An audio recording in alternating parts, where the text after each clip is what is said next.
What's going on, everybody? Today we're going to be going over 5 unwritten rules of Valorant. Before I get into the video, I would like to encourage you to join my Discord server, the Dark Division Discord server. Link will be in the description below. We've got over 150 members now, but without further ado, let's go ahead and get into the video. There are plenty of rules of Valorant that people understand. Things like wasting your abilities, you don't want to do that at the end of the round, or planting the spike in really weird spots. Today, we're going to get into the 5 unwritten rules of Valorant. Well, the first rule is about auto-locking. There's not a rule against auto-locking. For me, I would much rather you play an agent that you're most comfortable with. However, there are a couple of key things you have to remember if you are auto-locking. 1, you cannot complain about the team comp. You lose the right to have any say about the team comp. If you auto-lock and there's no smokes on the team, well, you're out of luck. There's not gonna be smokes. But another thing, you cannot complain about how poorly your teammate is performing, about where smokes are placed, the way that your team is playing, because the bottom line is he or she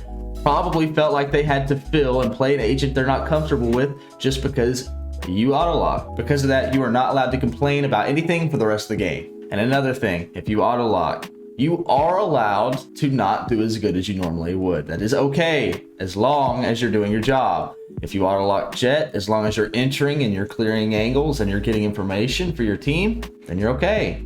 But if you're baiting your team, if you're sitting back, you're not entering, you're not smoking, you're not doing your job, and you're performing terribly, then we've got an issue, right? Maybe you shouldn't be playing Jet. And a pro tip, try to get good in multiple agents. I'd say 3 or 4. If someone does auto-lock your favorite agent, then you've got some more to fall on. And hopefully those agents aren't of the same class, not 4 duelists, to where if we need smokes, then you are comfortable playing with smokes. Unwritten rule number 2, do not break the glass before the round starts on ascent. When that glass is broken, it makes a distinct sound cue, alerting your team that it was broken. If you break at the beginning of the round, anybody who lurked up from cat or mid into tree can now sneak onto heaven and behind any of your teammates that are on site defending and get some easy picks. I cannot tell you how many times I've seen this happen and we lose a round simply because someone was able to lurk behind us. Unwritten rule number 3, if one of your teammates has a 4K, only one person is allowed to try to get that last kill, and that's the person with the 4K. Do not steal someone's ace. There are a couple of exceptions. Let's say it's a big game, it's a big round, it's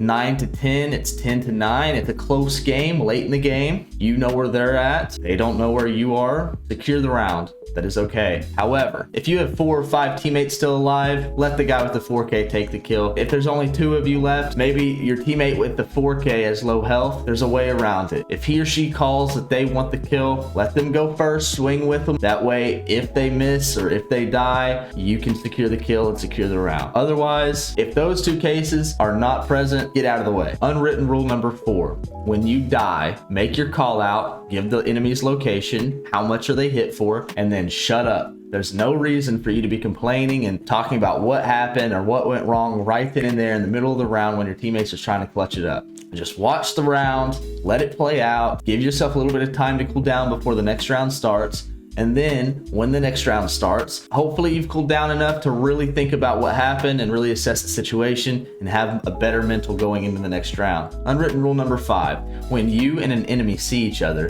do not stay in the same spot. When they swing again, they're going to be pre-aiming that spot, and more than likely, you're going to get domed. The key here is you want to constantly be moving around. You want to change up your angle, change up your peak. If you are holding an angle out in the open after someone has seen you, 9 times out of 10, you will die. Move to cover and then hold that angle, or hold an off angle, or however you need to play the situation, but do not stay in the same spot waiting to get headshot. And the same thing goes for when you kill someone. When you kill someone, try to get to a different position, because that person that you just killed is relaying to their team where you're at and how much they hit you for, if they hit you at all. And their next teammate is going to swing pre-aiming that area. If you're holding a tight angle, get into an off angle. If not, then move to a different position. A bonus rule, number 6, do not rage to your team. Do not complain about your team's performance and how well they're doing versus how well you're doing. We all have a bad game every once in a while, and it's not doing any good complaining to your teammate about their performance. Instead, encourage your teammate to do better, make them feel good, compliment the things they're doing right, and otherwise play your game. Figure out a way to play around your teammate to better ensure the success of the team overall. Degrading your teammate and putting them down the entire game is not only going to piss them off, it's also going to piss off those around you, and it's not a good thing to do. There is a group of people that really disgust me. They won't really rage, they just do small things to degrade you subliminally, and then at the end of the game, that's when they let out all their frustration. When the defeat banner is across the board and everybody's just about to go back into the lobby, don't be a bitch. If you're gonna say something, say it during the game. That's pretty much it for this video. If you liked it, please feel free to leave a like down below. Remember to subscribe, it really helps me out. And I thank you all so very much for watching all the way through. If you have any questions, please let me know in the comment section below. What would you like to see? Give me some unwritten rules I didn't think about or that I can include in the next video. I'm looking forward to making some more of these, and you guys have a fantastic day and good luck in your games.